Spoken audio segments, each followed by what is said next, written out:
Señoras y señores, bienvenidos a otro capítulo de Laborcast. Hoy vamos a nuestro 10º capítulo, que es el capítulo de cierre de la primera temporada. Para eso tenemos otro invitado de lujo, como todos los de lujo que hemos tenido aquí en Laborcast. Hoy vamos a tener nada más y nada menos que Jorge Roit. Y vamos a hablar de un tema súper interesante que tiene que ver con la OIT y la realidad empresarial laboral venezolana. Bienvenido, Jorge, un placer tenerte acá, de verdad que es todo un gusto. Amigo de la casa también, Jorge Roit. Y bueno, para nosotros, qué mejor manera que terminar esta primera temporada con este invitado que tenemos hoy. Bienvenido, Jorge, ¿cómo estás? ¿Cómo te sientes? Muchísimas gracias, de verdad que un placer. Teníamos tiempo cuadrando esto y por fin la pudimos hacer, así que agradecido por esta gentilísima invitación y bueno, esperando a ver que hagamos un buen programa. Totalmente, ¿no? Agradecidos aquí nosotros, la producción y toda nuestra audiencia. De verdad que aprovecho este espacio primero para agradecer a toda la audiencia que en este primer año nos ha seguido, ha sido como muy fiel, con unos comentarios súper positivos y vamos, bueno, a por la segunda temporada.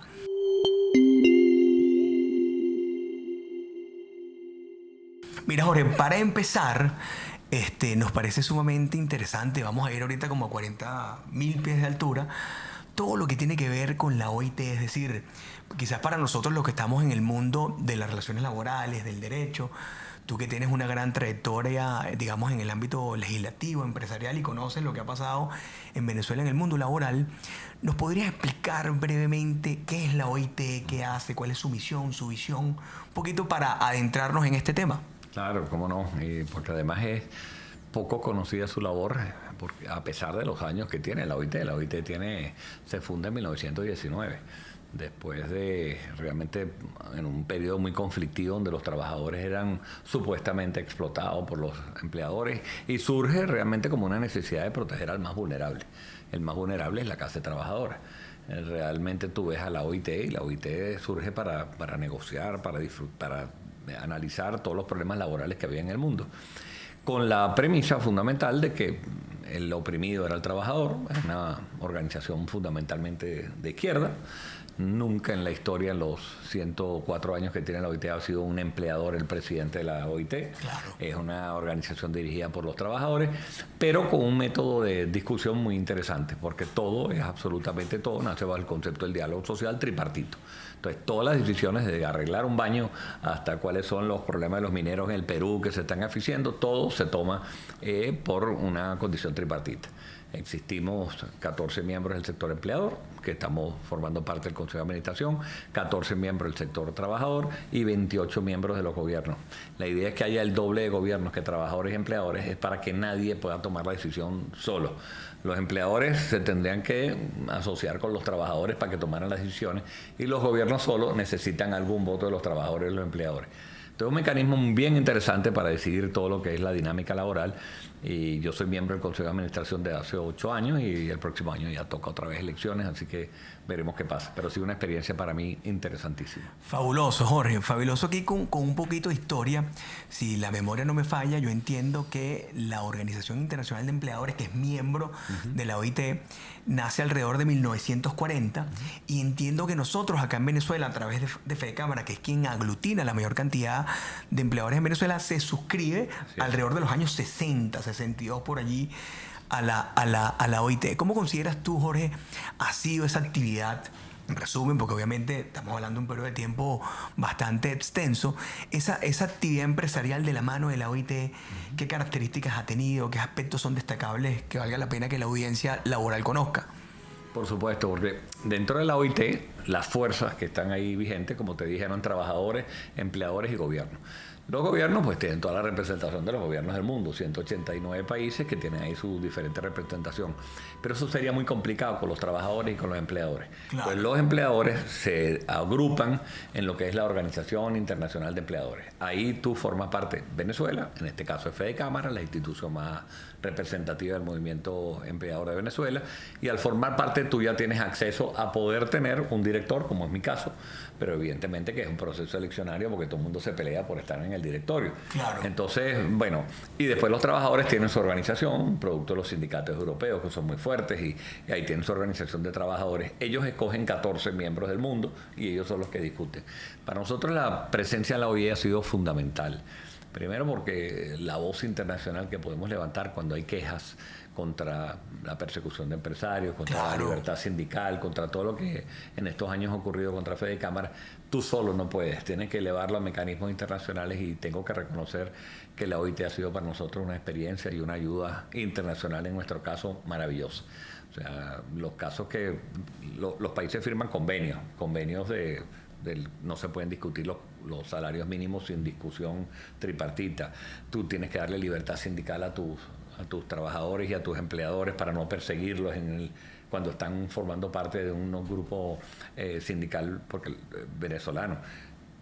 Todo eso de alguna manera está protegido por convenios, y si tuviera los convenios, lo que tienes es la oportunidad, gracias a estos mecanismos, de denunciar que ese gobierno está violando esos convenios. Total. Entonces, eso es lo que nos ha conducido de alguna manera a que la queja de Fede Cámara ha llegado a un nivel tan alto, y que hoy, después te lo comentaré, estemos sentados en una mesa de negociación, a Dios gracias, después de muchísimos años. Fabuloso. Fíjense que el tema que estamos abarcando hoy, si nos adentramos específicamente en lo que es el derecho del trabajo, es lo que se conoce como derecho internacional del trabajo, es decir, aquellos instrumentos emanados de órganos multilaterales, como es el caso de la Organización Internacional del Trabajo, que los países miembros deben suscribir y ratificar. Nosotros, por mandato de la Constitución, digamos, forman parte de nuestro bloque de constitucionalidad. Son tratados que establecen principios esenciales del derecho en materia de libertad sindical, de derecho individual del trabajo, de salud y seguridad, y establecen como unas premisas, unas normas mínimas que sugieren al legislador o sugieren, digamos, al regulador de ese país en específico unas líneas de acción sobre la interpretación y alcance que pueden tener derechos fundamentales, porque debemos recordar que, conforme lo ha establecido la Organización de las Naciones Unidas y también lo ha establecido la OIT, hay derechos fundamentales del trabajo cuyos desarrollo, digamos, parten de convenios internacionales que son relevantes.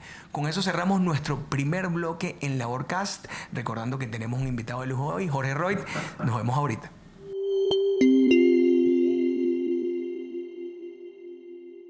Seguimos acá en nuestro segundo bloque con Jorge Roig, hablando un poquito de derecho internacional del trabajo.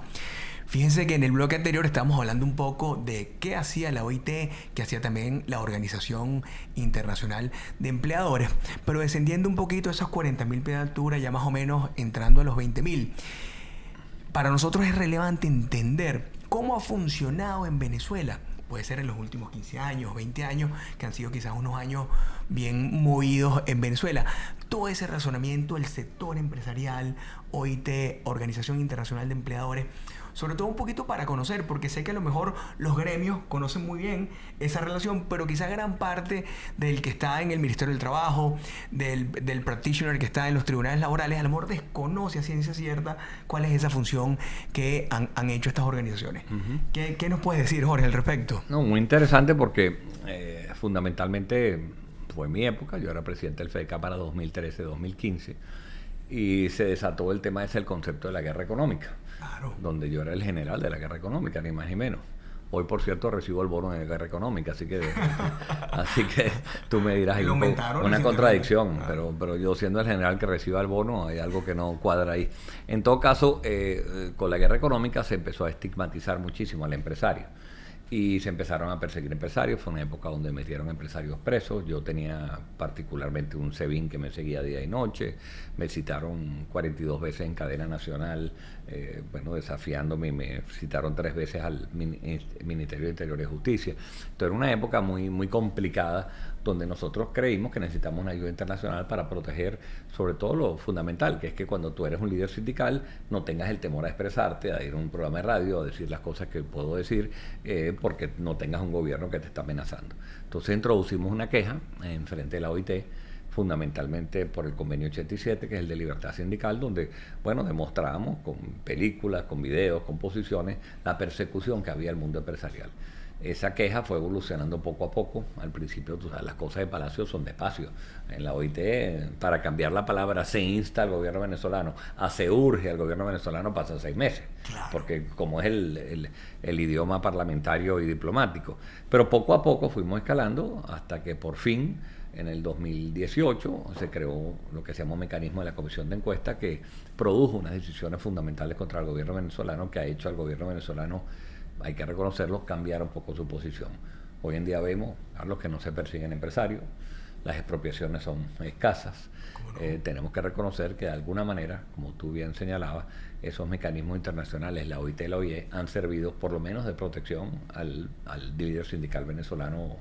Digo líder sindical porque poca gente cree, cuando uno habla de líder sindical, cree que es un líder sindical laboral. Claro. Hay un líder sindical patronal también, que es el caso de Fedecámara. Somos un sindicato también para los efectos de la OIT. Claro, o sea que podríamos decir que de alguna manera se hizo efectiva ese derecho, que lo que tú mencionabas son derechos fundamentales, integridad, libertad de expresión, libertad de empresa o derecho a la propiedad, que se estaban vulnerados, digamos, fue efectivo el hecho de ejercerlo, de subirlo, y las consecuencias que de eso deriva, que son recomendaciones para el Estado venezolano.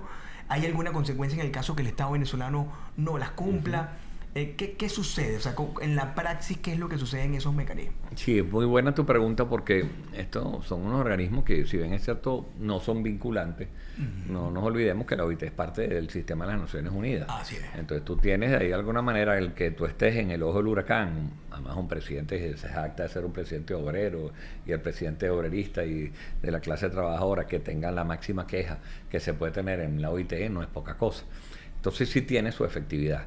Al final, ¿qué pasa? Si tú no cumples, como el gobierno venezolano no cumplió durante mucho tiempo, sí te puedes someter a lo que se llama el artículo 33, que es prácticamente una expulsión del sistema de Naciones Unidas. Claro. Solo ha habido 2 veces en la historia de la OIT. En el caso ha sido Myanmar, y ahora se le acaban de aplicar a Bielorrusia, solamente esos 2 casos. Y Myanmar estuvo un año prácticamente retirado de los créditos internacionales, las ayudas internacionales, y después de un año volvió a la OIT. O sea, son mecanismos de presión fuerte cuando ya llega a la última escala, que no es el caso de Venezuela. Venezuela estamos en la escala previa al artículo 33, que es la Comisión de Encuesta, que como tú señalas, una cantidad de recomendaciones que ya son un poco más de carácter fuerte. El gobierno no ha cumplido todas, pero tenemos que reconocer que ha cumplido muchas de las recomendaciones de la Comisión de Encuesta. Qué bueno. Jorge, cuando nosotros hablamos de la Comisión de Encuesta, entiendo que lo que ahí sale son recomendaciones. Lo sé porque, por ejemplo, en materia de libertad sindical, cuando uno estudia Derecho Colectivo del Trabajo, si tú quieres entender un poco cuáles son los límites, por ejemplo, en el caso del ejercicio del derecho a huelga, cuáles son los servicios mínimos esenciales, a lo mejor la ley venezolana no establece con mucha claridad cuáles son esos servicios mínimos esenciales que deben imperar o que no deben cesar sus actividades en el caso de que legalmente se constituya el ejercicio del derecho a huelga. Pero fíjense qué interesante lo que está diciendo Jorge, porque es todo un área que inclusive, Jorge, abiertamente no es un área que está en la academia. Es decir, esos mecanismos de protección defensivos que puede tener el empleador que participa en una relación de trabajo, porque no olvidemos que la confección que tiene la legislación laboral es para proteger en principio al bien jurídico tutelado, que hay una discusión de si es el empleo, o si es el trabajador, o si es la familia, una discusión moderna, pero aquí estamos teniendo una óptica muy diferente, que es el patrono en circunstancias especialísimas, como la que se vivieron en Venezuela, digamos, en los últimos años, tiene mecanismos de defensa para el ejercicio, digamos, de lo más relevante que puede haber en el derecho del trabajo, que nada más y nada menos en la actividad económica. ¿Y por qué es relevante? Porque si no tenemos empresa, difícilmente podamos generar empleo, difícilmente se puedan recaudar impuestos y difícilmente se pueda llevar una actividad económica que conlleve al desarrollo y a la prosperidad. Jorge, si vamos, digamos, introduciéndonos un poquitico a lo que puede estar viendo ahorita Fedecámaras como gremio y como representante de ese vínculo con la OIT desde el año 2023, que como bien tú lo señalas, estamos viendo como un vuelco de alguna manera de el sector gubernamental de querer hacer las cosas distintas. ¿Qué características son resaltantes o qué aspectos son claves que vale la pena rescatar, sobre todo para el sector empleador? Sí, a veces mucha gente nos critica, ¿no? Porque pareciera entender, y en Venezuela específicamente, que el sector empresarial tendría que ser como una fuerza opositora. Cometimos unos errores terribles en el 2002, donde un presidente de Fede Cámara llegó a ocupar la presidencia provisional de Venezuela por escasas horas. Yo creo que eso fue un error terrible, a los cuales ya pasamos esa página en Fede Cámara. Yo creo que los empresarios tenemos que estar para lo que nos toca, que es producir empleo y meternos mucho menos en la parte partidista y política. Pero la gente de alguna manera nos reclama que tendríamos que estar mucho más activos en la política, y eso crea una delgada línea entre qué opinas y qué no opinas sin tocar al gobierno común. Es muy cuidadoso lo que uno tiene que estar cuando va a programas de radio y cuando asiste. El tema fundamental, yo creo que ahora que nos une, y es una experiencia exitosísima en la cual estamos personalmente con un grupo de consultores que tengo dejando registrado, es como un gobierno, el corte autoritario, como es el de Maduro y el de Chávez, después de tantos años logramos sentarlo en una mesa de negociación a través de mecanismos internacionales. Claro. Tú te puedes, desde el 2013, que te estoy contando la persecución que teníamos, hasta hoy que estamos sentados en unas mesas, ya vamos por cuarta oportunidad, ¿qué tuvo que pasar para que eso sucediera? Y eso es una lección aprendida bien interesante para el resto del continente. Guatemala, ya ves lo que está pasando. El propio El Salvador, persiguen al presidente de la Fede Cámaras de allá. Nicaragua, ni te cuento, se volaron las instituciones. Entonces, hay un resurgimiento de los políticos atacando a los empresarios, y ahí tenemos que tener unos mecanismos de control, mecanismos de defensa, como tú señalas, que no servirían si solo nos defendiéramos nosotros. Claro. Por eso es que tu discurso de que a qué defendemos nosotros, nuestros intereses son defender los puestos de empleo, la formalidad, la productividad, y tienes que meterte aliado con algunos trabajadores. En el caso de Venezuela, no dudamos en incorporar a la queja nuestra a los trabajadores. Hoy no metes a empresarios presos, pero metes a trabajadores presos. La semana pasada acaban de meter al de Barina, a un director, a un dirigente magisterial. Todavía hay dirigentes laborales presos, mientras que no hay empresarios. Entonces tenemos que hacernos solidarios, de manera que los propios trabajadores nos acompañen en la queja, y eso es lo que fortalece que no solo somos un grupo de empresarios reclamando, sino es un problema laboral de todos. Indudablemente.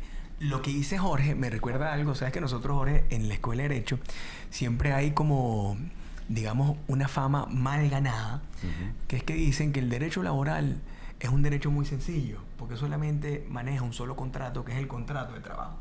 Y yo les digo, bueno, pero es una visión muy reducida, porque si tenemos una visión mucho más política y mucho más programática de lo que es el Estado, desde que existe la revolución industrial, si no hubiese existido el derecho laboral en cualquiera de sus características, muy probablemente los grandes movimientos políticos, de la tendencia que fueran, se hubiesen convertido en totalitarios más rápido de cuando surgieron los auges autoritaristas. Y creo que lo que tú estás diciendo es prueba de que todavía en el siglo XXI, casi 200 años, 300 años después de la revolución industrial, está más vigente que nunca el derecho laboral, porque estamos hablando de que la garantía de un sistema democrático, de que la garantía del derecho de propiedad, de que la garantía de la libertad económica está de la mano con el derecho laboral. Señores, con ustedes Jorge Roit. Vamos entonces culminando nuestro segundo bloque. Seguimos en contacto. No olviden seguirnos en nuestras redes, dándole like y siguiéndonos abajo en el link de @laborgg.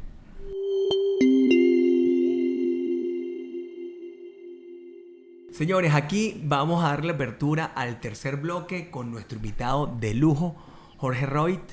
Fíjate, Jorge, fabuloso lo que decías en el capítulo o en el bloque pasado, algo que yo desconocía abiertamente, y creo que parte de la misión que tenemos aquí en Laborcast es documentar todo lo que es la historia del derecho laboral reciente venezolano, precisamente para que las próximas generaciones conozcan qué ha pasado, qué sucedió, cómo se documentó, y digamos cuáles son esos gaps de mejora que debemos tener, ¿no?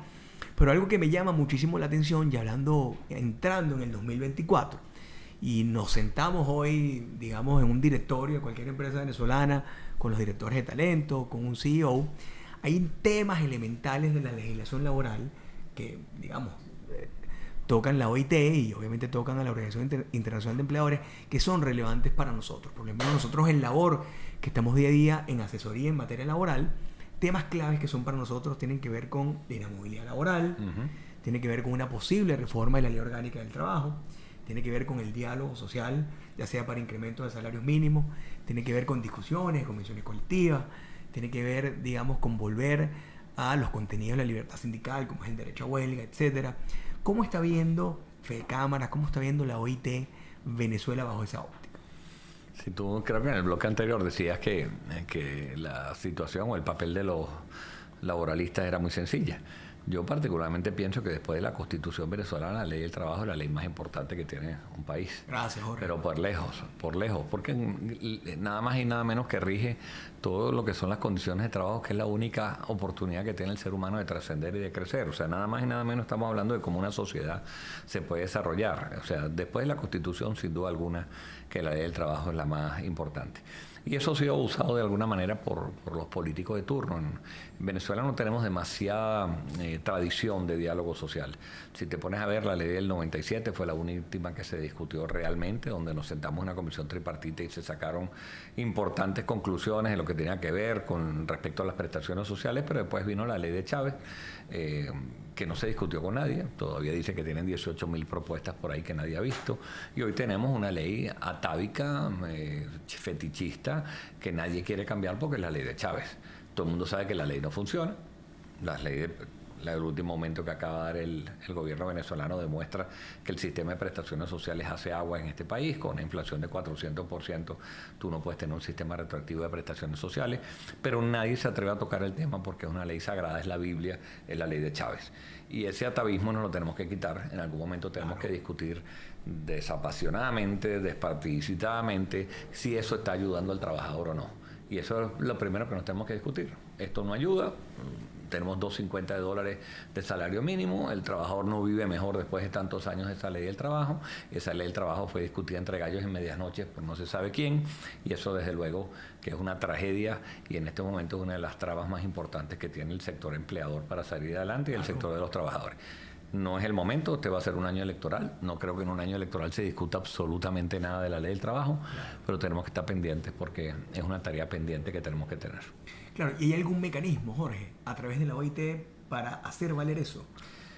¿Hay recomendaciones? No podemos obligar al gobierno a que discuta la ley del trabajo. Lo que sí podemos es pedirle asesoría cuando discutamos la ley del trabajo de qué es lo más conveniente. Okay. O sea, pero al final esto se supone que debería ser el resultado de una decisión tripartita, donde los trabajadores, los empleadores opinan y el gobierno, y entonces tú no tienes que pedirle consulta a nadie.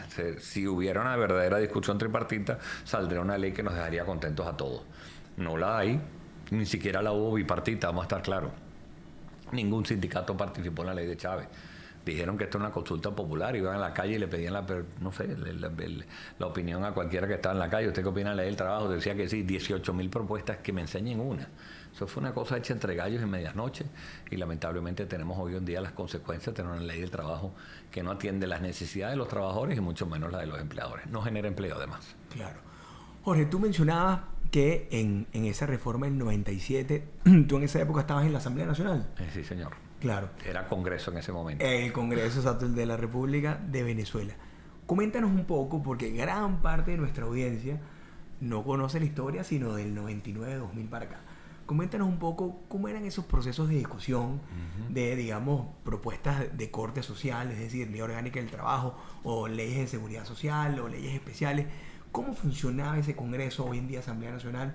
Dile un poco a la audiencia, digamos, para que tengan, digamos, ese paralelismo. Tú que fuiste actor fundamental en esos momentos, ¿qué sucedía en esa asamblea o en ese Congreso de entonces? Fue una época bien interesante para mí, porque yo estaba en un partido de los trabajadores. La Causa R era un partido de trabajadores. Y después llegué a ser presidente de Fedecámaras. Estas son las contradicciones que da este país. Yo era, y lo bromeo, el cifrino de la Causa R y el comunista de Fedecámaras. Entonces tenía una crisis de identidad terrible. En todos lados estaba... Sí, no cuadraba en ninguno. Entonces todo el mundo me preguntaba qué hacía yo en la Causa R. Y la verdad es que yo tengo mi fibra del punto de vista de defensa de los trabajadores, y para mí era importante en ese momento defender un poco más en los conceptos que yo creía, que es una igualdad y una justicia social en la que sigo creyendo todavía. En el Parlamento tuvimos la oportunidad de discutir la ley del trabajo, porque además hubo una conciliación importante con la agenda de Venezuela, con unas decisiones se incorporó a todas las fuerzas políticas a discutir, y fue una época maravillosa. Primero éramos bicamerales. Tuvo el Congreso aprobado una ley, y eso tenía que ir al Senado. La Cámara de Diputados aprobaba una ley, iba para el Senado le daba el visto bueno, la regresaba, y el COVID, y todavía el presidente de la República podía parar la ley si le hubiera sido el caso. Entonces había un proceso de discusión bien intensa, con todas las fuerzas políticas opinando. Me recuerdo yo, Carlos, que tuve que salvar mi voto, porque en ese momento se aprobó transición a la eliminación de la retroactividad de las prestaciones sociales. Recuerdo. Una cosa extraordinaria. Y la causa R me exigía que yo no votara por eso, porque la causa R, que era un partido de trabajadores, todavía tenía metido en el hipotálamo que me roben las prestaciones sociales, esa barbaridad que no sirven para nada, pero era su punto. Y yo les pedí permiso, siendo jefe de fracción, para votar en contra. Yo voté a favor de la eliminación de las prestaciones sociales. Está el diario de debate, donde siendo jefe de la fracción, voté porque era de mis convicciones. No lo sabía. Estoy todavía absolutamente convencido que gran parte de los problemas que tiene este país es el tema de la retroactividad de las prestaciones sociales, el recálculo. Con esto no quiero decir que hay que eliminar las prestaciones sociales, que es lo primero que te dicen cuando opinas, ¿no? No, es que usted me quiere eliminar las prestaciones sociales. No, lo que queremos eliminar es el sistema perverso del recálculo en tiempos de inflación. Si fuéramos Finlandia, con inflación cero, maravilloso sería discutir las prestaciones sociales retroactivas.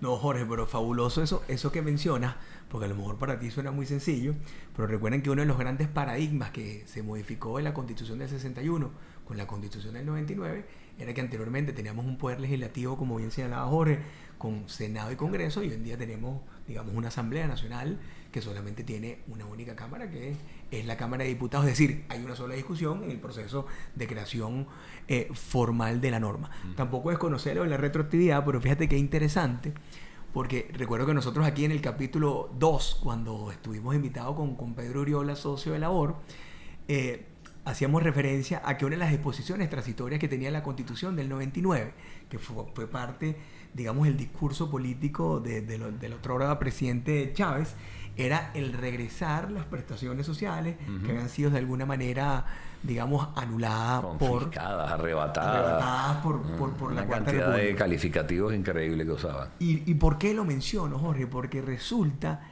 que la discusión es más política que pragmática. O sea, es decir, tú puedes dar sin duda mejor compensación, mejor remuneración, que es lo que estamos viendo hoy en Venezuela, sin que tengas un sistema, digamos, tan oneroso, tan pesado, que más bien atienda a realmente darle libertad al trabajador de cómo usa su dinero y apostarle quizás a crecer o a desarrollar un sistema de seguridad social que atienda temas esenciales como salud, vivienda, pensión, etc.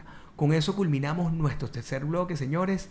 Muchísimas gracias. Nuestro invitado de lujo, Jorge Roy. Nos vemos ahorita en el cuarto bloque.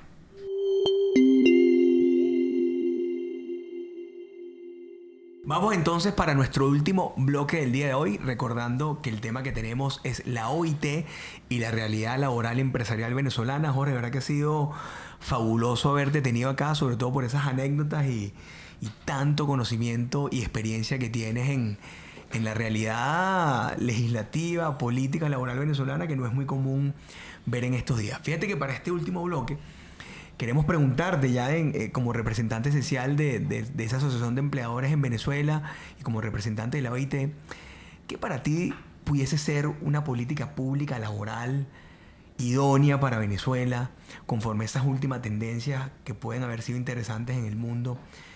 ¿Qué vale la pena decirle a la audiencia que conozca y que la tengan en su portafolio y que digan, bueno, voy a ver esto porque lo que Jorge me comentó lo voy a investigar y puede ser objeto de tesis? ¿Qué nos puedes aportar en ese sentido?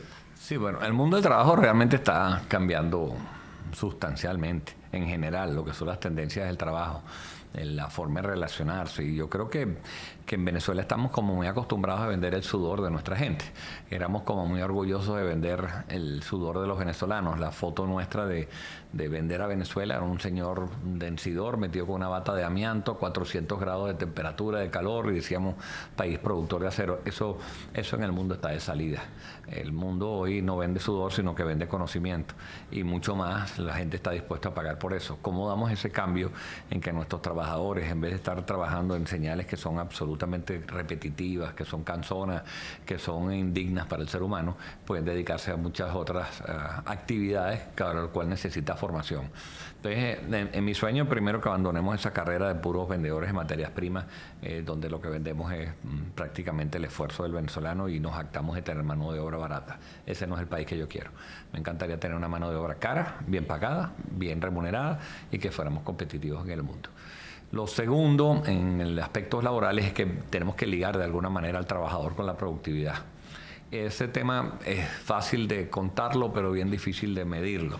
O sea, tú tienes que tener que el trabajador se sienta parte de un proceso ganador donde si a la empresa le va bien, a mí me va bien. Claro. Y eso es un círculo complejo de definir. Se está trabajando mucho en la OIT, en el esquema nuevo de este año, de cómo tenemos absolutamente pues esos términos de que tú estés ligado a la productividad. Tercero, el tema de la formalidad. Me parece un tema complejísimo, porque ya la informalidad no es el buhonero que está en la calle vendiendo perro caliente. Ya la informalidad es un muchacho que está haciendo programas de software y de computación en su casa, que nunca en su vida participó en un seguro social. Claro. Y entonces hay una nueva informalidad que es un concepto. ¿Cómo atacas eso? ¿Cómo atacas algo cuando los sistemas de seguridad social, cuando todos los sistemas en el mundo funcionan en base a la formalidad? Y hoy en día la tendencia es que tú seas informal. Nadie le gusta ir al trabajo ya. Los nuevos millennials van a la hora que quieren y se van cuando quieran. No tienen horario de trabajo, no cotizan en una seguridad social, prefieren estar trabajando con unos audífonos que estar metido en ningún lado. Y claro, eso te crea una nueva tendencia de trabajo que hoy en día tú la ves como irrelevante. Hoy en día son el 35% de nuestra fuerza laboral, pero en 10 años son el 65% de nuestra fuerza laboral. Y el 65% de nuestros consumidores. Exacto. O sea, a lo que tú le vendas, piensa así, como está pensando tu empleado. Entonces, creo que esos cambios aunados al tema de la igualdad de género, al tema de que envejecemos más lentamente, de que el problema de seguridad social ahora es muy complicado, porque tú vas envejeciendo mucho más lentamente y los sistemas de seguridad social no te pueden cubrir. Hoy al día a los 60 y pico años, cuando antes te jubilabas, estás en plena productividad en tu vida. Entonces hay temas bien complejos que todos analizados y pues crean una discusión interesante en el mundo del trabajo para los próximos. ¿Tú crees, Jorge, que eso nos puede llevar a nosotros a una desregulación? Es decir, que de repente, como esos intereses, en razón de las necesidades que tienen esas nuevas generaciones, nos lleve a que de repente el derecho del trabajo sea como algo viejo, antiguo. Yo no quiero eso, yo quiero ser parte de algo nuevo, donde yo soy dueño de mi vida, digamos una tendencia como libertaria o liberal. ¿Tú crees que eso va a imperar? ¿Pero por qué lo digo? Porque pareciera que también los grandes tomadores de decisiones en el futuro, o quienes están llamados a tomar esas grandes posiciones de poder, lo vemos en el ejemplo de las compañías, digamos, de tecnología como Mark Zuckerberg.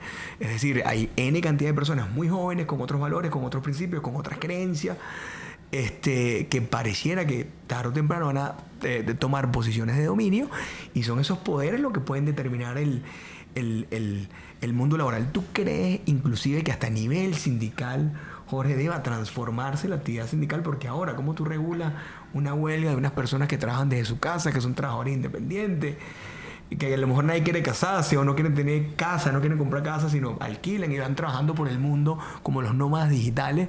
Yo creo que ahí tenemos un tema. Ahí tenemos, digamos, mucha tela que cortar, porque en mi opinión personal, Jorge, está en tela de juicio dogmas. Es decir, que no deberían cambiar, que son inmutables, porque pareciera ser regresivo. O sea, pareciera que estamos volviendo entonces a una época de regulación, pre-revolución industrial. Pues pudiese ser. No, bueno, yo creo que en discusión, todo el mundo del trabajo está en discusión, más lentamente, porque como te dije, esas organizaciones son demasiado lentas. Entonces, mientras se dan cuenta del problema, ya pasó, ya hay un problema diferente. La pandemia ha debido servirnos para alertarnos de las cosas que venían en el mundo. El tema de la discusión de contratos colectivos. ¿Tú crees que hoy en día cuántos trabajadores en el mundo están afiliados al sindicato para que tú te pongas a gastar tiempo en contrato colectivo? El derecho a huelga, para tu sorpresa y para la mía, después de 104 años que tiene la OIT, fue la semana, cuando yo fue mi último consejo de administración, estamos en enero, en noviembre, se discutió por primera vez el derecho a huelga como un principio fundamental del trabajo. No lo era. 104 años. Wow. Entonces yo le digo, pero si esa es la herramienta fundamental de los trabajadores, ¿cómo nunca se contempló como un derecho fundamental del trabajo? Entonces, ahora se acaba de poner, hay una discusión, los empleadores estamos reclamando ante la Corte Internacional de Justicia que no es un derecho fundamental, y hay toda esa pelea. Pero después de 104 años que se viene a discutir, cuando ya el derecho a huelga para mí está de salida, cuántas empresas pueden hacer huelga, las grandes y las poderosas, porque las pequeñas a nadie le importa que hagan huelga o no hagan huelga. Claro. Entonces, yo creo que vamos muy en retaguardia, en retroceso y muy lentos comparativamente con la velocidad de los acontecimientos de nuestras legislaciones laborales. Claro. Y bueno, ojalá que en los países que se sepan adaptar eso son los países que van a salir más rápidamente, los que flexibilicen totalmente estos sistemas de trabajo van a ser los que vayan más rápido que los que no lo hagan. Totalmente. Jorge, una pregunta obligada porque te tenemos aquí, te tenemos que aprovechar al 100%. Recomendaciones para los empleadores en este 2024. ¿Qué le recomendarías a los empleadores? Mirar las cosas. No es un año para inversiones, me parece a mí. Me parece que es un año muy complejo, de mucha incertidumbre. Un año que lamentablemente en Venezuela la política y la economía están estrechamente ligadas. Entonces, siendo un año electoral, a pesar de que vayamos a crecer, no significa que tú tengas de verdad un panorama claro para tus inversiones. Yo les diría que este es un año para mirar, que se la tomen con soda, que vean cómo van a pasar las cosas y después puedan tomar decisiones. Pero no recomendaría a nadie tomar grandes riesgos en un 2024 con tanta incertidumbre en materia política, social y económica. Perfecto. Jorge, muchísimas gracias por haber asistido a nuestro llamado, por tenerte acá. Teníamos tiempo queriendo tener a Jorge. Hoy finalmente lo tenemos, así que sumamente... Que me ponen los viernes en la tarde, eso no es posible. Lo logramos. Enorme verte agradecido, Jorge. Bueno, ya para la segunda temporada, indudablemente te vamos a invitar para profundizar un poco más estos temas y ver qué ha sucedido en ese 2024. Pero bueno, muchísimas gracias. No sé si quieres también decir tus redes para que te sigan. Si tienes Twitter o Instagram, ¿cuáles son para que te vayan siguiendo acá? Sobre todo en Twitter, que soy más activo, @JorgeRoy, y mi Instagram es @JorgeRoyN de Navarro. Muchísimas gracias a ustedes por esta oportunidad. Siempre es un placer compartir estos temas que nos apasionan. Gracias. Saludos y no se olviden seguirnos @LaborGG, dejar sus comentarios que con todo gusto les responderemos. Muchísimas gracias.